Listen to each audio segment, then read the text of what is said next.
السلام عليكم ومرحبا بكم. ان شاء الله تكونوا كامل بخير وبصحه جيده ويلقاكم هذا الفيديو وانتم على خير ان شاء الله. قبل ما نشوفوا الوصفه تاعنا تاع اليوم نصلوا ونسلموا على رسول الله عليه الصلاه والسلام. وصفتنا لنهار اليوم هي شطيطها نتاع الكبده نتاع الدجاج. بسم الله نروحوا للمقادير وطريقه التحضير نحضروها مع بعض. هي طريقه سهله بزاف ما فيها والو، وصدقوني تجي واحد البنه من اروع ما يكون. يلا نشوفوا الوصفه مع بعض. هنا شوفوا في طنجره ولا في مقله ندير كميه تاع الزيت. هنا الزيت شوفوا بالنسبه للزيت، شوفوا انا درت الزيت قد ما تضغطت لي يعني المقله، يعني القاع تاع المقله هكذا باه نقلي الكبده تاعي. شوفوا هنا عندي الكبده فقط مع شويه قلوب هكذا، ما درتش لو كانزا باسكو تجي قاسيه شويه. هنا تشرو هكا الكبده، تروحوا عند الجزار يعني تقولوا له اعطينا غير الكبده، يعطيكم غير الكبده ما يعطيكمش كانزا. ولا انتوما كي تتلايم لكم في الدار تقدروا ديروا هذا الطبق هكذا. ندير النار يعني عاليه شويه ونبقى نقلي في الكبده نتاعي بعد ما قطعتها هكا قطع صغيره. نقليها هنايا القليه نقليها يعني بيان نقليها، يعني ماشي غير نقليها نخليها تقلى بيان. ندير لها شويه ملح ونخليها راني نقلب فيها. شوفوا حتى نتحصلوا على هذا اللون، يعني هذيك الكبده تشوفوها تولي تدي ذاك اللون تاع التحمار. هذاك الوقت نحيها، نجيب هنايا غراف ونحيها كامل.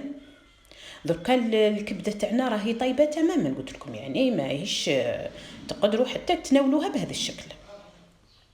بعد ما نرفدها كامل في نفس المقله وفي نفس الزيت ندير كميه نتاع الثوم. هنا ديروا 2 فصوص ولا 3 مرابيين. انايا هنا هذا الثوم دائما نقول لكم بلي راني مخبيته في الكونجيلاتور، بعد ما يعني طحنته في الاشوار درت له كميه من الزيت ودرته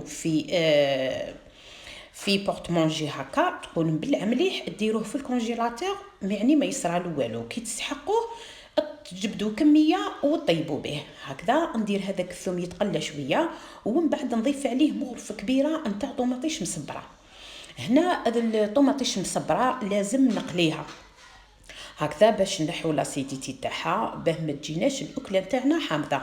ومن بعد نضيف هنا حبه كبيره نتاع طوماطيش، هنا راني مربيتها هكذا. نبقى نقلي فيها مع الطوماطيش الاخرى هكا، نحاول نقليها مليح حتى يدخلها، نشوف كي شغل دخلها طياب. هنا نضيف التوابل، عندي فلفل احمر حلو، شويه زنجبيل، عندي نص مغرف نتاع كرويه، بالاضافه الى القليل من الفلفل الكحل اللي هو الحرور. نزيد الملح، هنايا شتوني ملحت الكبده كي قليتها. وكي ندير هنا لاصوص نزيد كميه نتاع الملح برك، ردوا بالكم هنا يعني وزنوا ما بين الكميه تاع الملح اللي درتوها في الكبده وهنا ثنديروا كميه قليله هكا باه ما تجيش الاكله تاعنا مالحه. نبقى هكا نخلط شويه. كي نشوف هذيك الطوماطي شويه دخلها طياب نضيف هنا عندي كميه تاع الجلبانه هنا شوفوا تقدروا تعوضوا الجلبانه بالحميصه، ولكن الحميصه تاعكم لازم تكون يعني طيبه ما تكونش هكاك خضراء.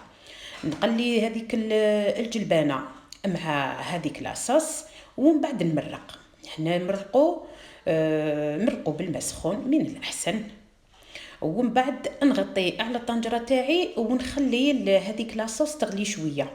هنا بالنسبه للجلبانه اللي تكون عارفه يعني الجلبانات تاعها طيابه يعني طيب بالخف يعني يغلي غليه ولا 2 عاودوا قلبوا هذيك الكبده تاعكم اللي قليتوها.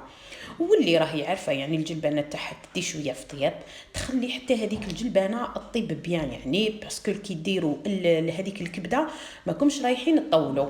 هنا بعد ما يعني تتاكدوا باللي الجلبانه تاعكم طابت وهذيك المرق نتاعنا نقص شويه، نضيف الكبده هذيك المقليه اللي قليناها من قبل نضيفها ونخليها طيب.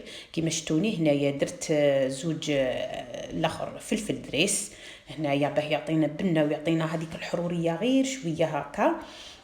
نرميها ونخليها تكتب 1 ل5 دقائق ومن بعد نطفي عليها. هذه هي الوصفه تاعنا نتاع يعني شطيطها نتاع كبد الدجاج. شوفوا سقيتها بهذا الشكل. هذه هي الوصفه تاعنا تاع اليوم، صدقوني جات من اروع ما يكون، تجي بنينه وتجي خاثره. اون ديغي راكم تاكلوا في الكبده نتاع البقري، ولا كم تاكلوا في الدواره، ولا جات روعه. يعني غير جربوها هذه الوصفه، ماشي شرط ديروا ان كونتيتي كبيره، هنا تقدروا ديروا يعني الكونتيتي اللي كانت عندكم. هذه هي وصفتنا نهار اليوم، ان شاء الله تكون نالت اعجابكم ونالت رضاكم وتجربوا هذه الوصفه. ما تنسونيش بالجيم في القناه والاشتراك في القناه والضغط على الجرس. ومع السلامه الى وصفه واحده اخرى ان شاء الله، الى الملتقى.